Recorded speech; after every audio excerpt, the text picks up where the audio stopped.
cost at the moment than I am this scope. Are these firms typically higher education search firms, or are we going to ask them to identify some firms that may be broader than just higher ed?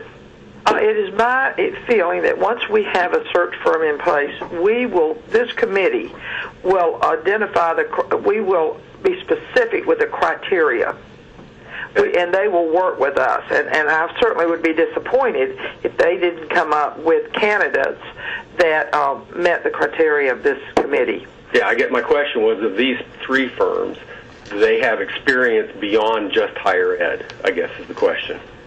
There are experts in higher ed, but if you look at their placement, they have not all their placements have not been from academia. I really don't know how to get around that. May I comment? Oh, absolutely. Rick, was that you asking? Yeah. I don't want to. I know that two of these three, I'm not familiar with the third firm, but the other two were both members of large ones you've heard of. I can't remember if it was Heidrick and Struggles or one of the others. They both were split off from there, and they've both been in a variety of practices. Great. Having the broader experience, I think, will be important. They both, those first two, but I don't remember the third. Emerald, maybe you know.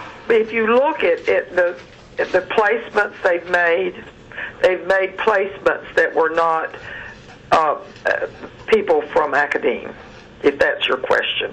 Because we do not want. I know that we don't want to limit ourselves to a specific area.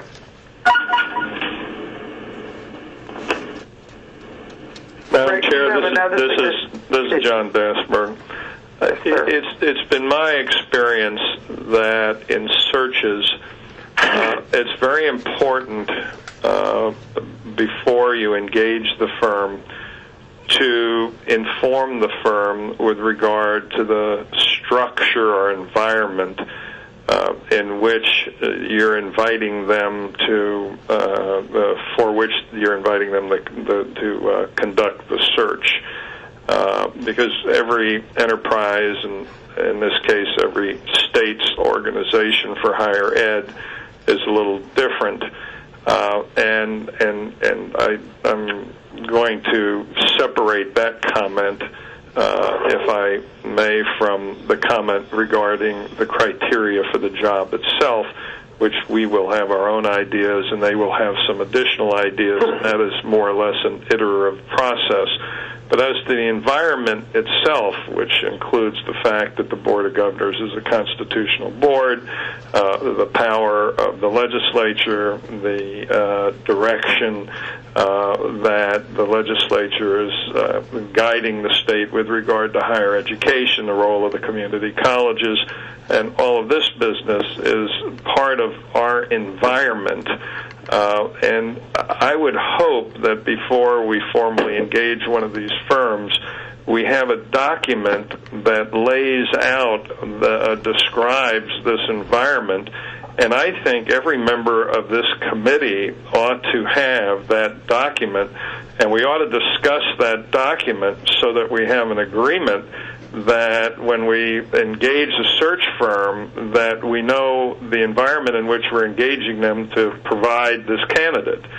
And so I would hope that we would have some form of a description of the situation here in the state of Florida within which we're going to conduct this search. I think that's very appropriate. The question is, and I ask you this, John, we had, if we do send the letters, unless this committee decides something different to these firms, and they send back information and we agree to interview them, is that the appropriate time to have the discussion and to write this document that will help them through the process? Normally, or should it be done separately? It should be done. I mean, my experience is it's done before. That you need to develop the consensus before you engage the firm because that process may be easy, or we may find that we have disparate views, and I think we ought to agree that this is what the state of Florida's environment looks like, and we want you to find us a chancellor that understands this environment. And it may very well be that you're going to get 4 different views of this environment on this committee. And if we can't have a majority, maybe we have a majority and a minority view, but somehow or another we've got to be able to explain what's unique about Florida, just like every other state has to explain what's unique about them. And we need to understand that we have an agreement on that, a consensus on that among ourselves. Carolyn, Yes. This is Diana.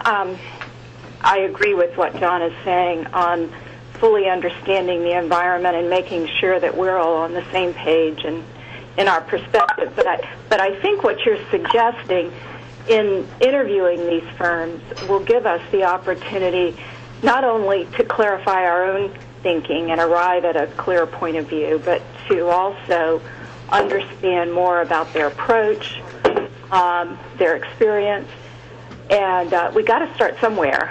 And as far as cost, I imagine they're going to be structuring in a very traditional way that would have us paying a percentage of annual salary as well as administrative costs. And my experience is the real focus is usually on how they bill administrative costs, because most of them are pretty standard in the fees charged as it relates to first-year salary.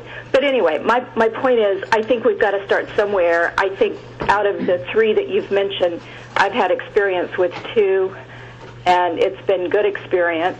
And I think through the interview process, we'll better assess the environment and better understand their approach.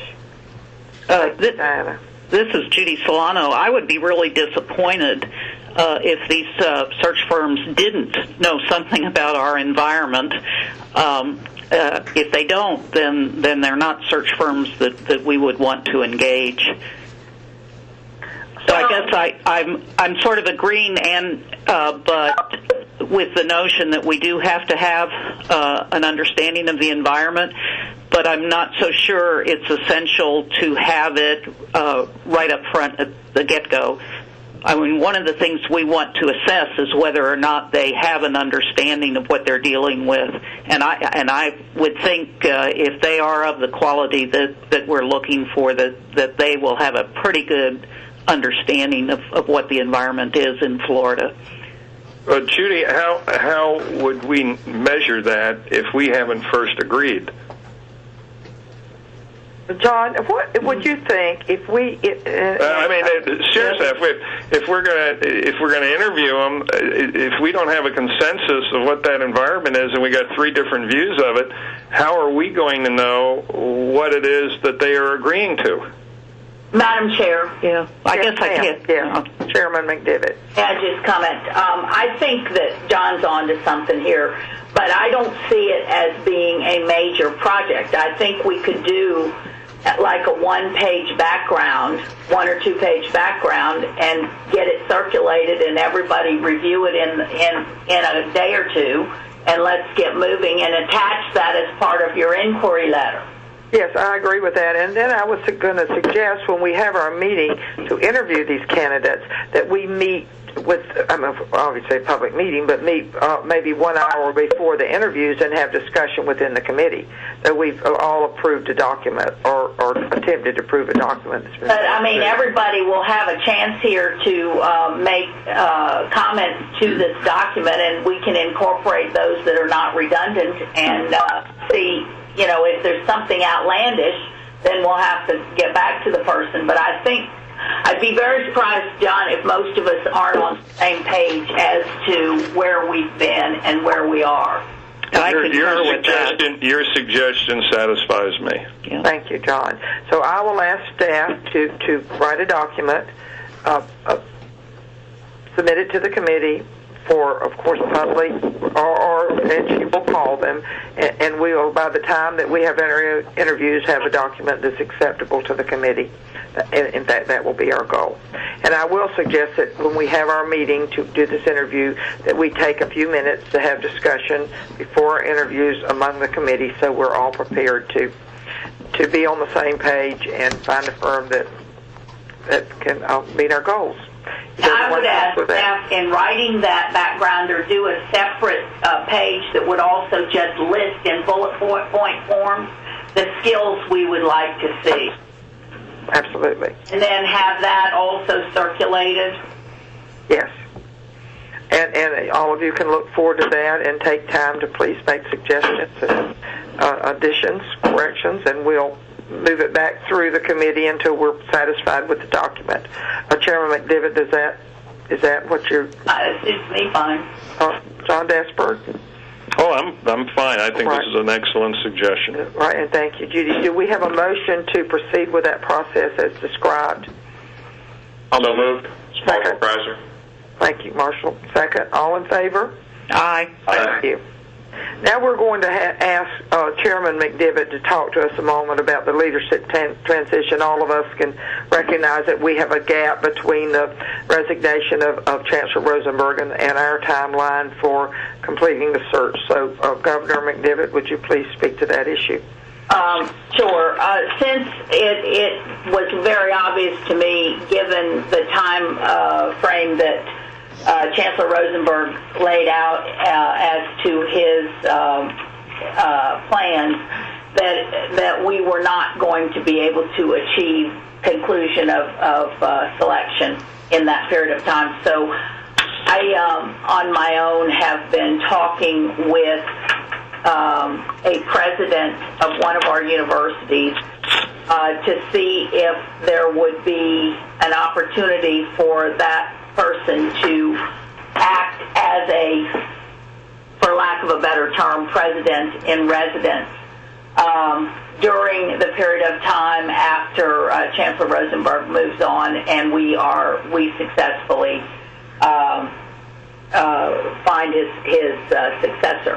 And I'm not in a position to right this minute to say who it is, because there are some approvals that need to be made, but under this scenario, the individual would be available in our offices about 3 days a week, would be available during the session most of the time, and would assist us with all of our advocacy activities, our staff direction of management leadership activities, and we would delegate other administrative tasks among other members of the staff.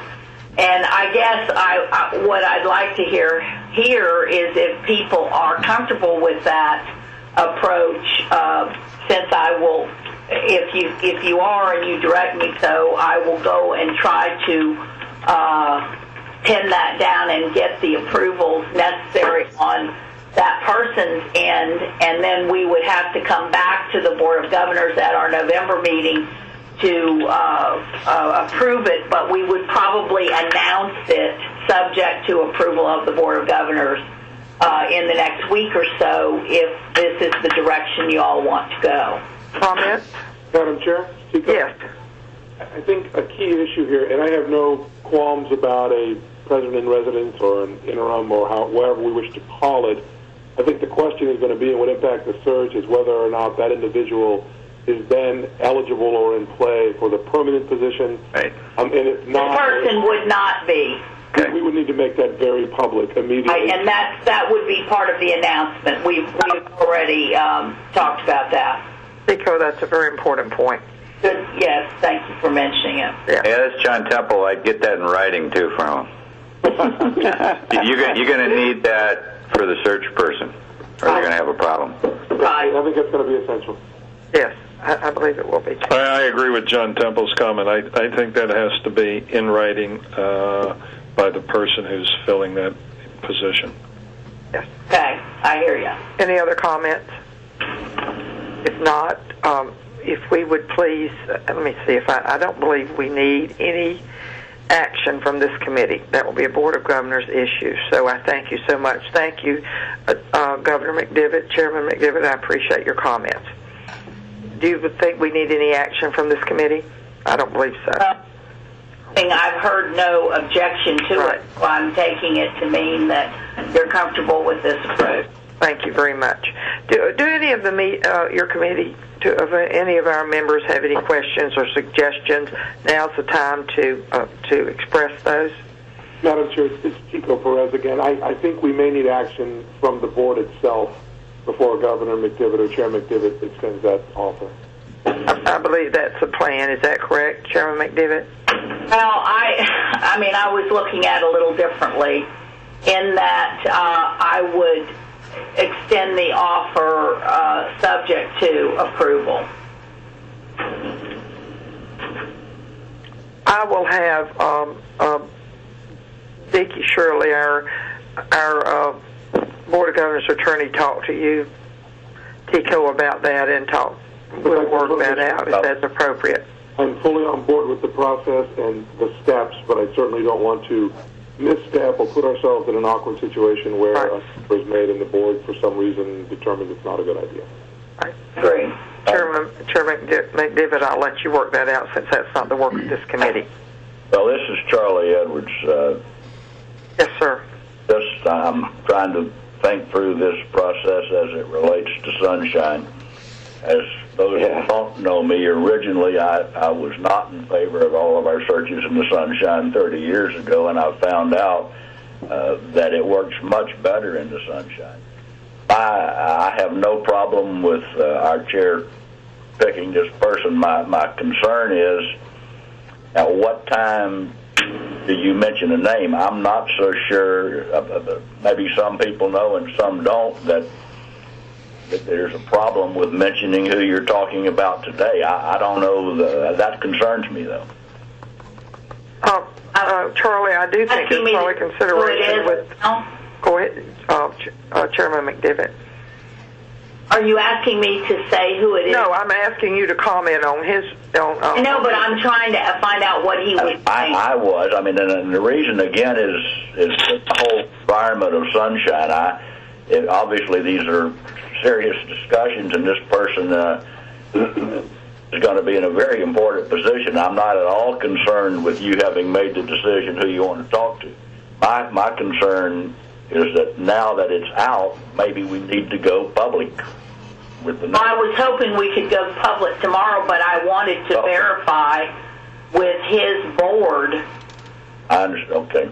Or I didn't. I think that's perfectly reasonable, Chair.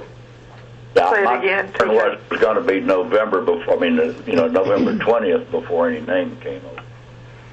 Yes, and that's why I wanted to get it out quickly, but I didn't want to do so without his board being, on board. Burns are solved. Thank you. Thank you very much. Any other comments, Chairman McDivitt? Any other comments? I believe we're in agreement on that issue. I'd like to ask, please, that you refer any immediate questions to Bill Edmonds, the Director of Communications for the Board of Governors. I'm asking him to please he'll email you his contact information. That just simplifies, so we're all on board. Makes your life easier, makes all our life easier. I'm looking forward to this search. It's very important. You're an impressive committee. And especially after today, I was very impressed from the beginning, but after today, I'm optimistic that we will complete our the charge from Chairman McDivitt, to the best interest of the state university system, and even more importantly, to the best interest of the state of Florida. Are there any comments before we adjourn the meeting? Yeah, I have a comment. This is John Temple. Hi, John. And I know this is premature, but as we go through the search, and the search consultant identifies candidates, those candidates are going to want to talk to probably the chairman of the search committee and chairman of the Board of Governors. And I just want to make sure that, and we won't be doing a lot.